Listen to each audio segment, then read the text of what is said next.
Roadhog isn't getting nerfed. Hello, everybody, and welcome to the channel. Okay, we've got the patch notes here for the, I guess we're calling this the Season 2 hotfix launch hotfix patch. Anyway, these patch notes are from streamers because they were given early access to the patch notes. Emong is the stream I'm taking these from.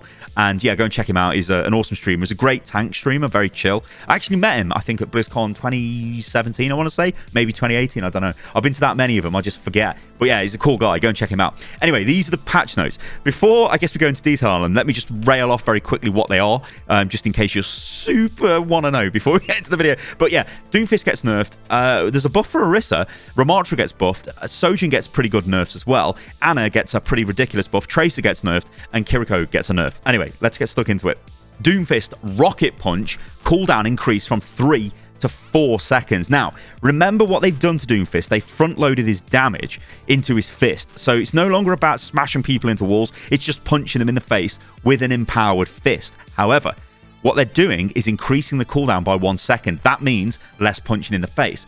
This is kind of an annoying change for Doomfist players, it will be, because when you mess up this kind of like flow, it can feel kind of crappy. So if you were used to the 3 seconds, now it's 4. An extra second is a long time in the world of Doomfist, because you've got to think, Doomfist is either engaging with this fist like a madman or using it to disengage, but now he's probably using it more aggressively. Anyway, yeah, it's got an extra 1 second on the cooldown. Power block, minimum damage mitigated required to empower Rocket Punch increased from 80 to 100 damage. Now, obviously, we know the empowered punch is very strong with Doomfist. Now you need to take an extra 20 damage on top of the original 80 to fully empower it. Now, this was actually reduced, and now it's been sort of pushed back up to its old levels. In fact, I think this is 10 higher than its old level. I think it was 90 before, but don't quote me on that. But this is actually a pretty heavy nerf. So it means Doomfist has to, well, take more damage before he gets an empowered fist. Today's video is sponsored by Sizzle.gg, and you're probably asking yourself, what is this? Well, Sizzle.gg is a website where you can download free, automatic, action-packed highlights of your Twitch and YouTube streams, no software required. And watch this segment until the end for an amazing $50 Overwatch 2 giveaway. Sizzle.gg saves you money and time by automatically picking the best parts of your streams, turning them into clips and compilations for games such as Overwatch 2, Valorant, Apex Legends, Modern Warfare 2, Warzone, Overwatch 2, Dead by Daylight, Fortnite, League of Legends, Rainbow Six Siege, FIFA, and many more. To celebrate the awesome Sizzle.gg community, they are hosting a free-to-enter giveaway where 2 winners who create a free Sizzle.gg account will win $50 to use on Overwatch 2 to buy skins or battle passes for the game. All you have to do is head over to the link in the description and click on the Sizzle.gg website link, and then simply create a free account on the website and link to your Twitch or YouTube accounts there. So hurry up, get over there and start creating a Sizzle.gg account today. Link is in the video description. It can still obviously not get an empowered fist and disengage after he uses power block or whatever. This just means it's going to be harder for him to be aggressive because he's going to have less, well, empowered punches. And remember, with the other nerf to Rocket Punch, he's going to have less punches anyway. So these are, I think these are pretty meaty nerfs, to be honest, to Doomfist. There's another change as well. The best defense passive. Now this gives him temporary health. However, temporary health gained per target hit with abilities is decreased from 40 to 35 health. Now I believe the cap still remains the same. However, this again is another nerf. So what we've got here is a reduction in Doomfist mobility, a reduction in his damage, and a reduction in his survivability, really, with that change to the best defense passive. So these are pretty big nerfs to Doomfist, I think. Now Orisa gets buffed. So Terror Surge, the ultimate, now pierces through barriers upon impact. Now I'm kind of sad about this because I actually liked playing Reinhardt sometimes, maybe 3 or 4 times probably in Season 1 into Orisa, and then using my barrier to block her ultimate when she used it. It felt good, it felt amazing. Although, let's be honest, probably not going to be playing Reinhardt into an Orisa because you'll just die as Reinhardt. But well, at least you get free shatters most of the time, which is cool. Anyway, yeah, this is a buff, and it's kind of nice, I guess, but it's not really going to make much difference. This change, though, is going to make much difference. So Augmented Fusion Driver, the damage fall-off range is increased from 15 to 25 meters. So she's got an extra 10-meter range here.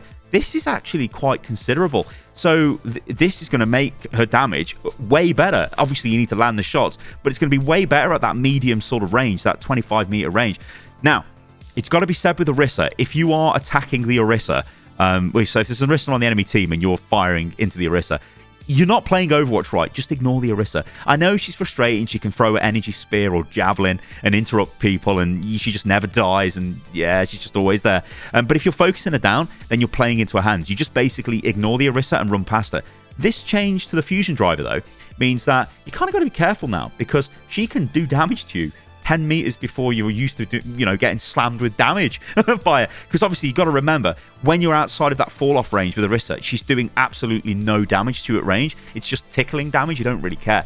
Now though, she could be quite strong here. So this is I don't want to say it's like a stealth buff, because obviously it's not, but we might be seeing Orisa get a bit strong here. And remember, because there's no Roadhog nerfs, Orisa and Hog could be very much the meta. In fact, maybe Orisa's going to be even stronger counter to Hog now, although, to be honest, just play Hog into Hog.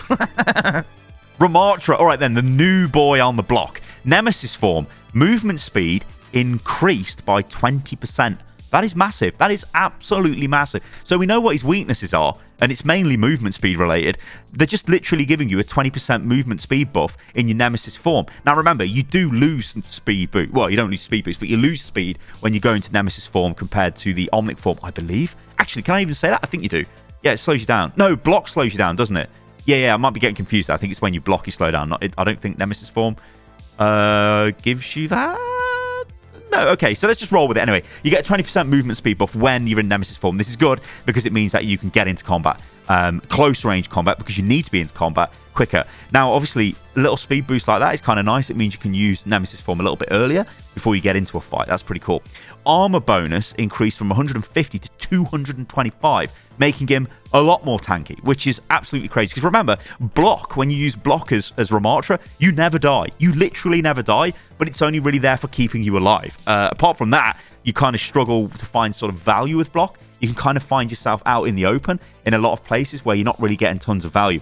There is speculation that you should probably be playing Ramattra sort of hugging corners, almost using his barrier and then using his block to replace his barrier, because Ramatra's so big, and letting the rest of your team fire through you instead of actually going into a fight, which obviously this buff to Nemesis 4 wants you to do, and then doing Ramatra stuff.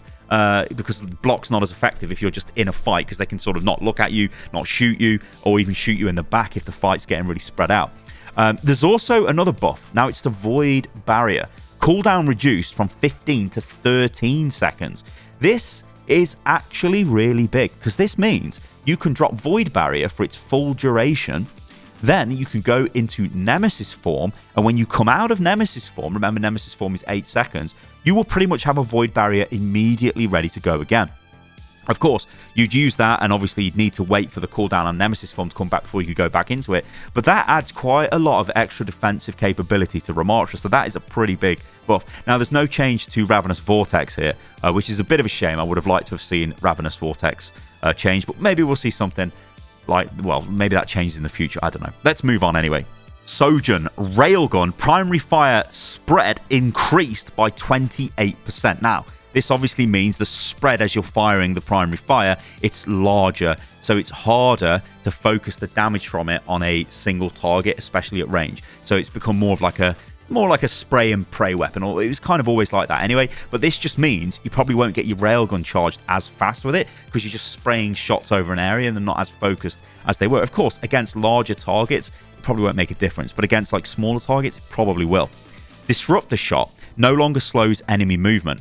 Now, this is an interesting one. I never liked the fact it slowed enemy movement in the first place, and I think these type of abilities should be definitely on Ramattra, so, and even the tanks, but Ramatra's the good example, because obviously Ravenous Vortex kind of has the slow component from Disruptor Shot, so maybe we might see in the future they actually remove the damage component to Ravenous Vortex and just keep it as like a super slow.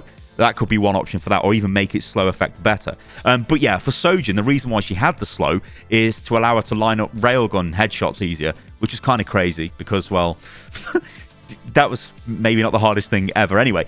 But I digress. Yeah, Disruptor Shot is basically just a damage ability now. So Sojourn kind of loses a bit of flavor in a lot of ways. It was kind of, I guess flavorful that her kit had a little slow, but I never agreed with it anyway, so I'm kind of okay with that being removed. But yeah, she's just got now like an AoE damaging ability, basically. Power Slide. Cooldown increased from 6 to 7 seconds. Again, decent nerf. You maybe could go a little bit further with this. So this is why Sojourn is, again, pretty strong, because you can just get out of bad situations. Also, you've got the super jump at the end of it, so you can get to high ground. And this is why Widow players basically hate Sojourn, because you just got better movement, basically, than Widowmaker, and you've got a better alternate fire in a lot of cases. So yeah, power slide, maybe that gets nerfed a little bit more in the future. I don't know.